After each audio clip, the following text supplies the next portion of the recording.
मनोहर सलीम,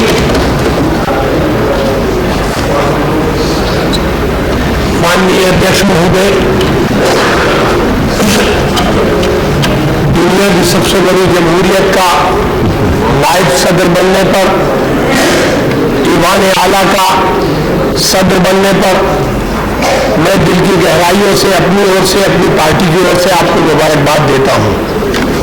और अध्यक्ष महोदय, इस बात के लिए मैं मुबारकबाद देता हूं कि गांधी के देश में जहां रहीम, रसखान और कबीर पैदा हुए, आप दुनिया के अंदर सिर्फ उपराष्ट्रपति या राज्यसभा के अध्यक्ष नहीं बल्कि धर्मनिरपेक्षता की एक मजबूत मिसाल है।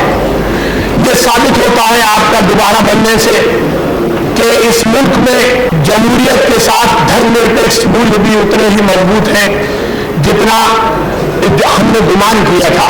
हम अपने आप को भी गौरवान्वित पाते हैं कि आपकी इस तारीखी मिशन में हम भी शामिल हुए और आपको दिल की गहराइयों से मुबारकबाद देते हुए ये उम्मीद करते हैं कि आपका जो मिशन कमजोर को मदद करना है वो जारी रहेगा और हम सदस्यों को आप इस तरह दुआएं देते रहेंगे। बहुत बहुत धन्यवाद मेरी ओर से, मेरी पार्टी की ओर से। Thank you.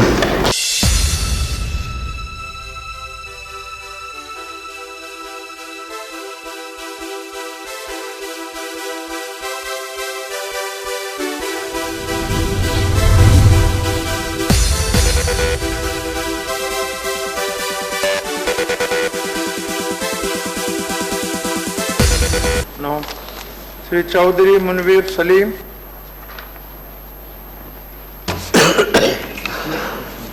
माननीय उपसभापति महोदय, भारतवर्ष दुनिया में मानवीय संवेदनाओं और मानव अधिकारों के रक्षक के रूप में पहचाना जाता है। इसी के साथ मेरे देश को ये गौरव प्राप्त है कि इसमें अक़लियतों की तादाद किसी मुस्लिम मुल्क से ज्यादा है और हमारा संविधान अल्पसंख्यक समुदाय के संरक्षण और हिफाजत के लिए प्रतिबद्धता का इजहार करता है। किंतु पिछले दिनों जावेद नामक युवक की तिहाड़ जेल में मौत ने एक सवाल खड़ा कर दिया है, जिसके संबंध में मैंने गृह मंत्री भारत सरकार से दिनांक 7/5/2013 को शिकायत कर हस्तक्षेप का अनुरोध किया था। अफसोस की बात यह है कि उसी तिहाड़ जेल में चंद माह पश्चात दिनांक 10/8/2013 को एक और मौत नदीम नामक नौजवान की हुई है।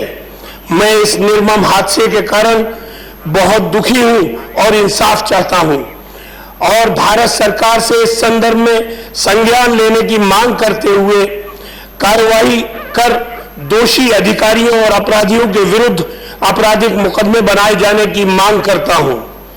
मैं उम्मीद करता हूं कि मानवीय मूल्यों और अल्पसंख्यकों के संरक्षण के प्रति बार बार प्रतिबद्धता प्रकट करने वाली केंद्र सरकार इस संबंध में हस्तक्षेप कर न्याय दिलाने की दिशा में कदम उठाएगी ताकि पूरी दुनिया में भारत की निष्पक्ष छवि कायम हो। इस शेर के साथ मैं अपनी बात को अंत करता हूं कि वो कत्ल भी कर दे तो चर्चा नहीं होता, हम आ भी करते हैं तो हो जाते हैं बदनाम।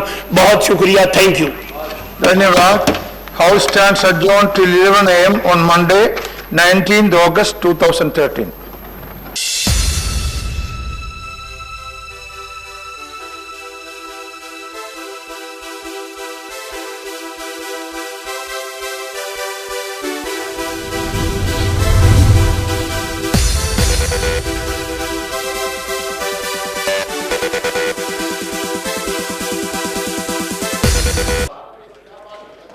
चौधरी मुनवीर सलीम जी। मुनवीर सलीम।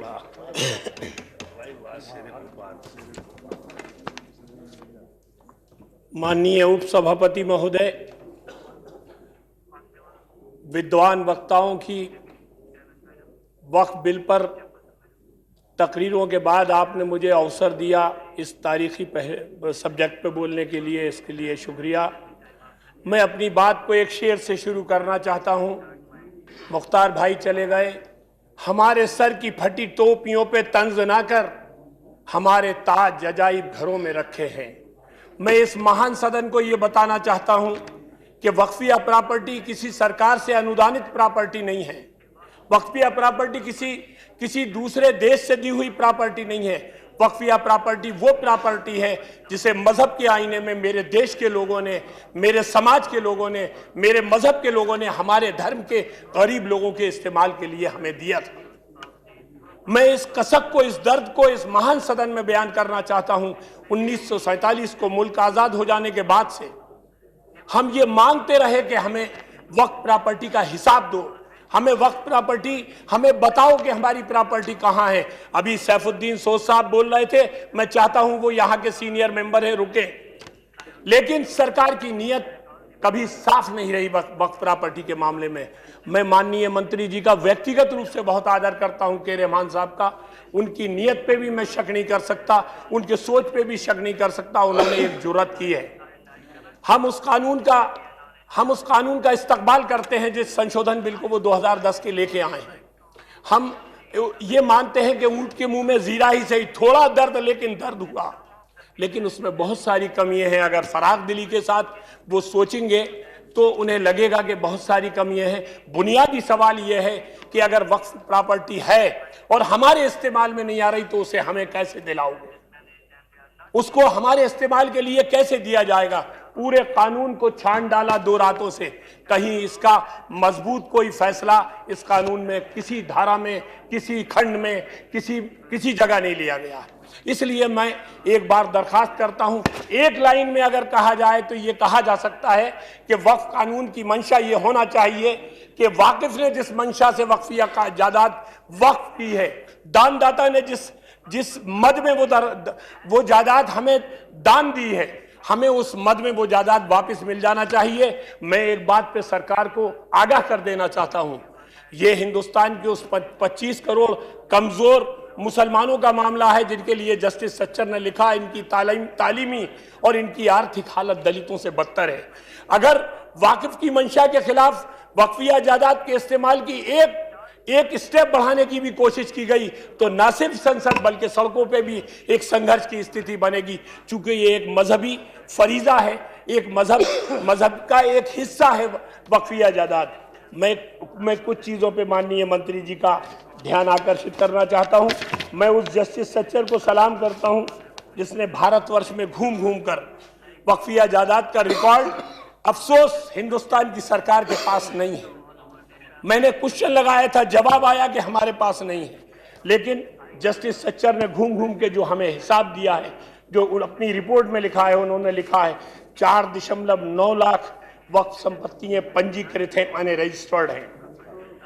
माननीय उपाध्यक्ष जी, उन्होंने लिखा है 6 लाख एकड़ भूमि हमें वक्फिया प्रॉपर्टी में मिली हुई है जो 6000 करोड़ की होती है।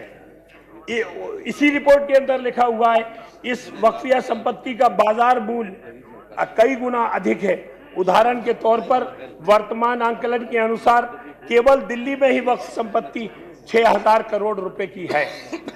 इन संपत्तियों से लगभग 163 करोड़ रुपए की आय होती है, जो कुल निवेश का 2.7% है। माननीय उपाध्यक्ष महोदय, यदि इन संपत्तियों का कुशलतापूर्वक एवं बाजार की आवश्यकताओं के अनुसार उपयोग किया जाए तो 10% की दर से 12,000 करोड़ रुपए की वार्षिक आय मेरे समाज के गरीब लोगों को हो सकती है।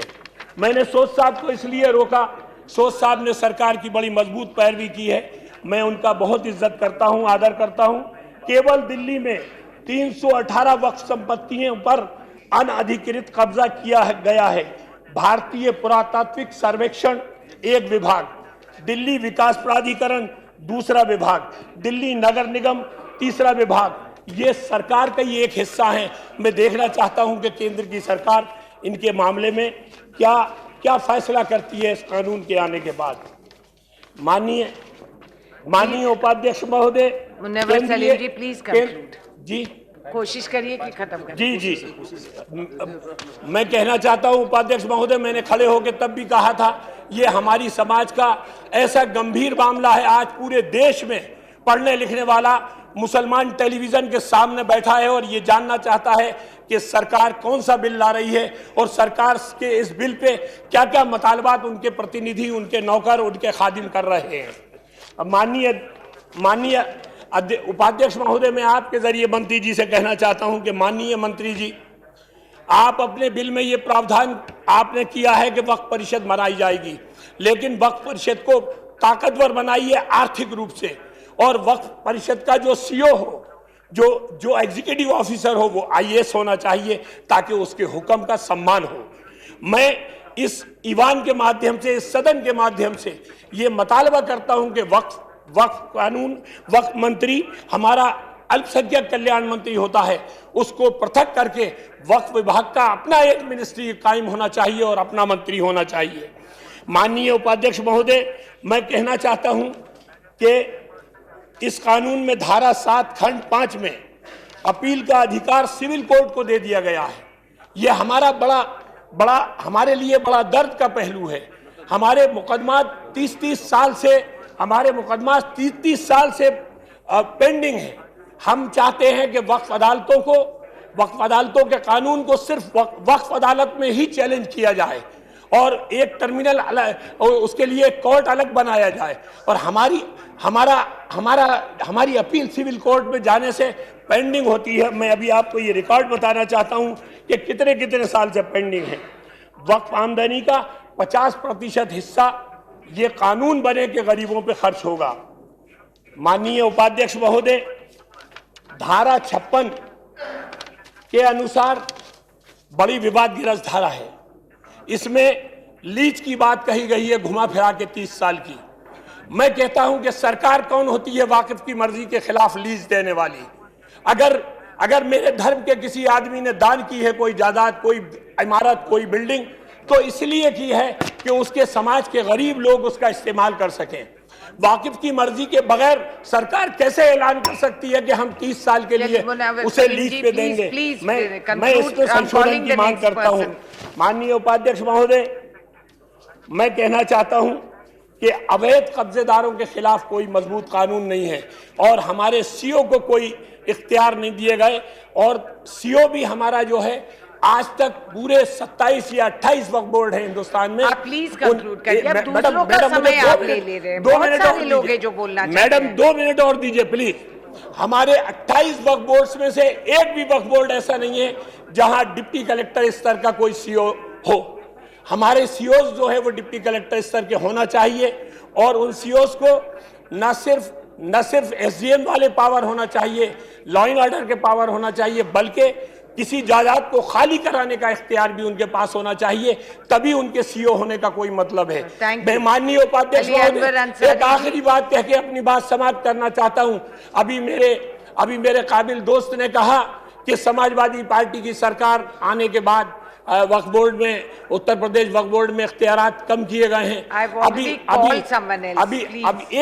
एक आखिरी बात मैडम, माननीय नकवी साहब ने कहा कि अटल जी के जमाने से ये चल रहा था। सोच साहब ने कहा कि मनमोहन सिंह जी को बधाई देना चाहिए।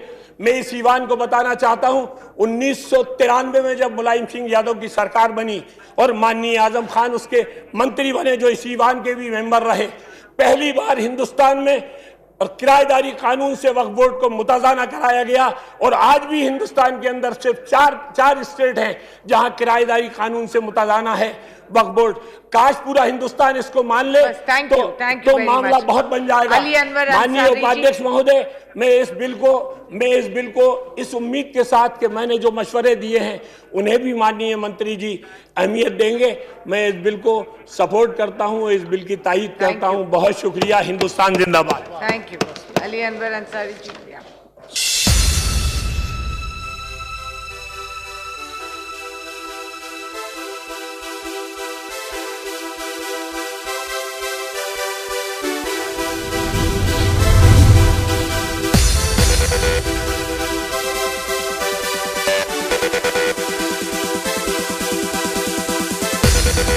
Thank you. चौधरी मुनावर सलीम साहब।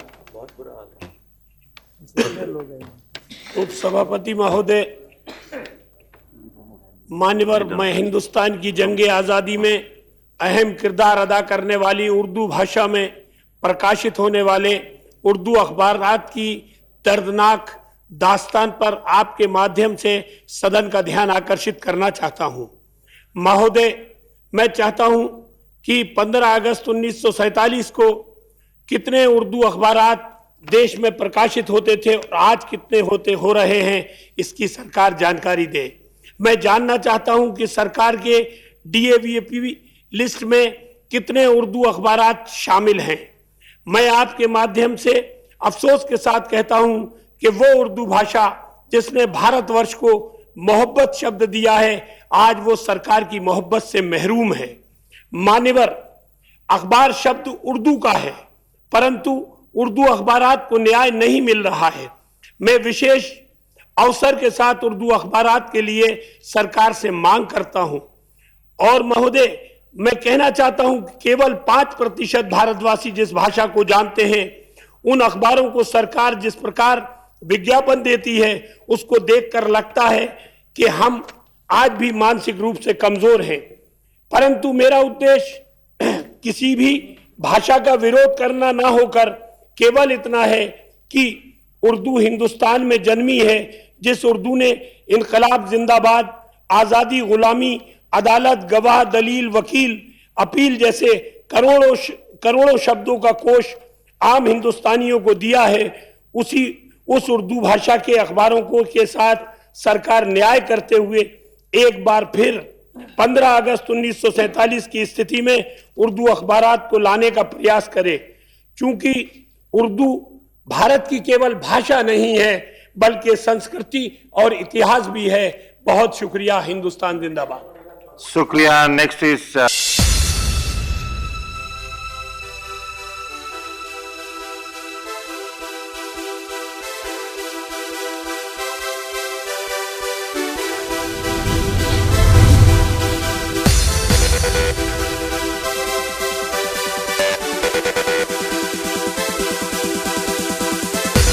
श्री मनोहर सलीम चौधरी।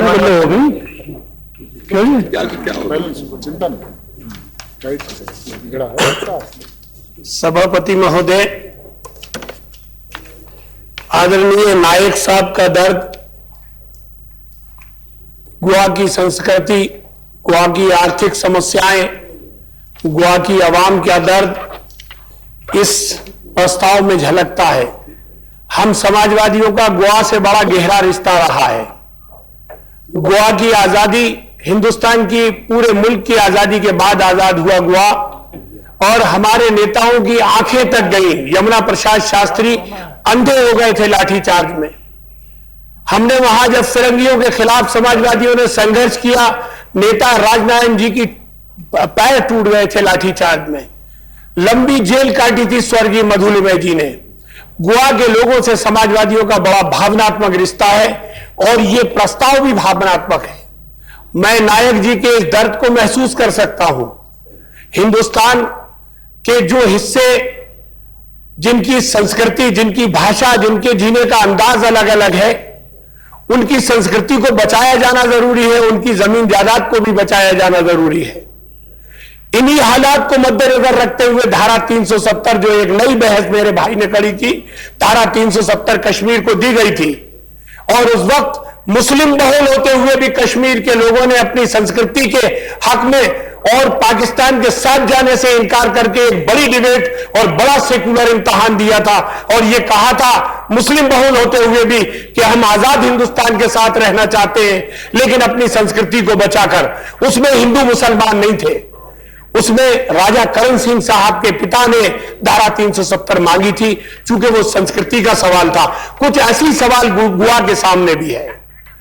इसमें नायक साहब ने जिस दर्द का एहसास किया है कि बाहर के लोग गोवा में आकर जमीन खरीद रहे हैं, जायदाद खरीद रहे हैं, और खुद गोवा वासी मजदूर बनते चले जा रहे हैं, वो ये कहना चाहते हैं। ये पहलू दर्द का पहलू है, क्योंकि गोवा हमारे मुल्क का वो खूबसूरत हिस्सा है जिसकी संस्कृति, जिसकी सभ्यता दुनिया के लोग देखने आते हैं, और हम चाहते हैं कि उसकी संस्कृति की हिफाजत हो। लेकिन उसके लिए धारा 371 में संशोधन को मैं लाजमी नहीं मानता, क्योंकि संविधान निर्माताओं ने बड़ी बड़ी बुद्धिमत्ता से संविधान बनाया था, उनका राष्ट्र के मामले में बड़ा गहरा चिंतन था। राष्ट्रीय आंदोलन से उनका बड़ा गहरा रिश्ता था।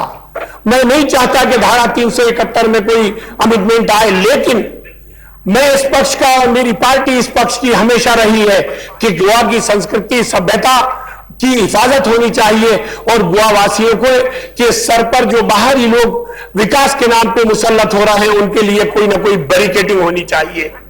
माननीय उपसभापति महोदय, ये जब से खुली बाजार व्यवस्था को दावत दी गई है नरसिम्हा राव जी के जमाने से, तब से आज तक जो गोवा का दर्द है वो मेरे मुल्क का दर्द है। यानी बाहर से जो लोग आ रहे हैं वो मेरे मुल्क के उद्योगों को, मेरे मुल्क के उद्योगपतियों को, मेरे मुल्क के किसानों को, वो उनसे सारे लोग परेशान हो रहे हैं। ये खुली बाजार व्यवस्था का ही असर है।